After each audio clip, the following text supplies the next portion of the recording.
Apprends à penser sur le papier. C'est le coach Bosia Mayumbo.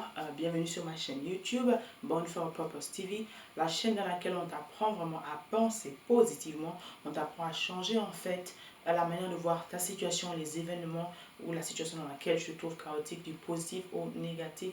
Et vraiment, mets-toi à l'aise. N'oublie pas, s'il te plaît, avant de partir, de t'abonner à cette chaîne et bien sûr de mettre un petit pouce d'accord sur la cloche afin que tu puisses recevoir les notifications. Et bien sûr, une dernière chose, si cette vidéo t'intéresse ou les thématiques, n'hésite pas également à les partager avec quelqu'un ou quelqu'une qui pourra être vraiment béni par cela. Donc aujourd'hui, en fait, dans cette vidéo, j'aimerais te parler de l'importance en fait de penser sur du papier. Tu sais, la pensée est très rapide en fait. Toutes les 10 secondes, nous avons une nouvelle idée. Toutes les 5 secondes en fait. C'est-à-dire que c'est tellement rapide et on oublie rapidement en fait. Avant de commencer, en fait, je te racontais une petite histoire. J'avais un moment très important dans ma vie où je traversais tellement d'épreuves. Et au cours de l'après-midi, j'étais tranquille, allongée, j'essayais de faire une sieste, d'accord, mais c'était difficile. Même lorsque tu dors, est-ce que tu sais que tu penses? Oui. Lorsque tu dors, en fait, ton mind, c'est-à-dire que ton subconscient est éveillé, en fait, tu ne dors pas totalement. Ton corps est allongé, d'accord, tu es fatigué, mais tu penses toujours. C'est pour ça que certaines personnes se disent, mais j'ai sommeil, j'ai envie de dormir, mais je n'arrive pas à dormir parce que tu penses toujours, d'accord. Et pendant ce moment, en fait, j'étais là en train de poser la question de savoir, Seigneur, pourquoi moi? Et pourtant, j'ai des idées, je suis intelligente et tout. Pourquoi les choses ne vont pas comme je veux? Qu'est-ce qui se passe en fait? Qu'est-ce que je n'arrive pas à faire correctement? Qu'est-ce qui se passe? Je posais la question à Dieu en fait. Et c'est comme ça que il m'a dit, non, Brescia, écris ta vision. Comme ça en fait. C'est-à-dire que c'est une conversation éveillée que je partage avec toi en fait. Je n'ai pas l'habitude de partager tout le temps certaines choses, mais c'est très important que tu comprennes d'où je viens en fait. Et je me suis levée cet après-midi-là, j'ai pensé, j'ai dit, waouh. Il me demande d'écrire, ok.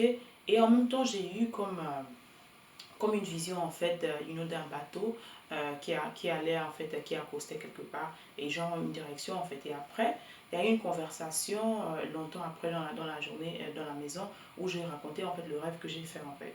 Et c'est comme ça qu'après, il y a eu certaines révélations d'accord que j'ai reçues. Et ces révélations sont venues petit à petit. Pourquoi? Parce que dans la même journée, en fait, tu sais, je vais te dire, en fait, le Seigneur, lorsqu'il veut te révéler quelque chose, il passera par des différents événements. Ça peut être une personne, d'accord, toi, tu vas peut-être voir le rêve, une autre personne va te confirmer quelque chose, ça peut être ton pasteur, ça peut être ta mère, ton père, ton mari, ta femme, etc. Mais il y a quelque chose, en fait, lorsque c'est vraiment une confirmation de Dieu, il y aura des événements, des paroles, en fait, qui vont coïncider par rapport à la première pensée que Dieu t'a donnée. Si tu ne me crois pas, en fait, prête attention à ce que je te dis la prochaine fois, en fait. Donc, c'est comme ça que je suis allée dans l'aventure, je m'apprêtais à aller prendre l'enfant à l'école. Et c'est comme ça que l'émission qui se passe, en fait, justement, on parle de la vision et comme ça qu'on parle de, peut-être tu l'as deviné, d'Habakkuk 3, le passage dans lequel on parle, en fait, d'écrire la vision, en fait, d'écrire la vision. Beaucoup de personnes sont assises, beaucoup de personnes sont intelligentes, d'accord? Sont intelligentes, elles ont des idées, elles ont des projets et tout. Mais combien ont pris le temps de s'asseoir et de penser sur le papier, en fait? Tu peux te rendre compte en fait de combien de fois tu as pensé, combien de fois tu as eu des idées, combien de fois tu as eu tellement de projets, mais tu n'as jamais pris le temps de t'asseoir et vraiment de les écrire. Le Seigneur nous demande d'écrire notre vision en fait.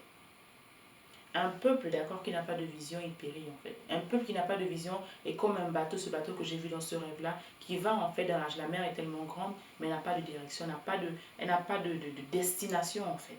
Et c'est comme ça que tu fais, tu es là, tu penses, tu es là, tu as des idées, tu as tout, mais tu n'as jamais pris le temps de t'asseoir et de structurer ces idées-là en fait. J'aimerais te dire en fait, de prendre le temps de penser sur du papier.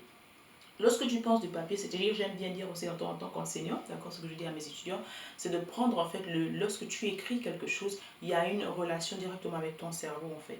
Et que tu le veux ou non, tu retiens facilement cette chose. C'est-à-dire que le cerveau communique en fait, d'accord, communique à ton bras cette importance en fait. C'est-à-dire que qu'il y a que tu le veux ou non de manière inconsciente, ça reste et ça reste gravé en toi. Ce qui fait que tu le veux ou non, tu vas t'en rappeler facilement, plus facilement que lorsque tu as juste pensé comme ça en fait.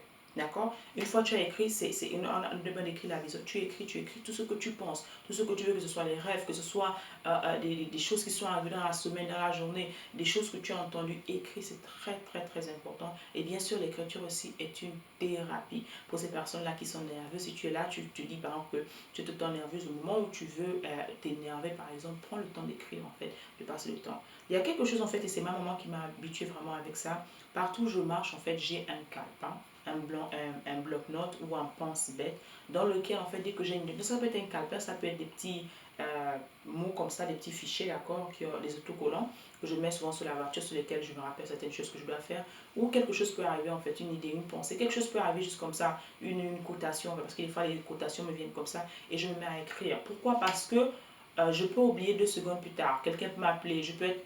Les choses arrivent, ne sont pas prévues toujours en fait, on ne peut pas tout planifier à 100%, mais notre pensée en fait, on aura du mal tu auras du mal en fait à contenir toutes les idées qui viennent si tu ne prends pas le temps, d'accord, d'avoir et de les écrire. Donc qu'est-ce que je fais généralement, sachant bien que tu peux te retrouver n'importe où et puis quelque chose arrive, je me balade toujours avec un pense-bête, d'accord. Ça peut être un pense-bête, ça peut être juste un tout petit carnet, ça peut être juste et toujours de quoi écrire avec toi. C'est très important. Donc j'espère en fait que ça va t'aider à pouvoir te dégager un peu, d'accord. Et n'oublie pas cette astuce, en fait, si tu es une personne qui est tout le temps nerveuse, prends le temps de toujours avoir quelque chose. Quand tu veux t'énerver, par exemple, prends le temps d'écrire. Tu vas voir au fur et à mesure, ton nerf, en fait, va se relaxer. En fait, c'est une autre thérapie, bien sûr. Si tu veux aller plus loin et si cette vidéo t'intéresse, n'hésite pas, bien sûr, à t'inscrire à la formation de Mindshift, d'accord. Je crée ma vie, d'un programme de mastermind de 6 semaines qui va t'aider à reprogrammer ton système de pensée, qui va te donner différentes clés, d'accord, pour devenir la meilleure version de toi-même. Bien sûr, n'oublie pas de t'abonner à cette vidéo. On se retrouve dans la prochaine vidéo. Avec amour, ta coach. Au revoir.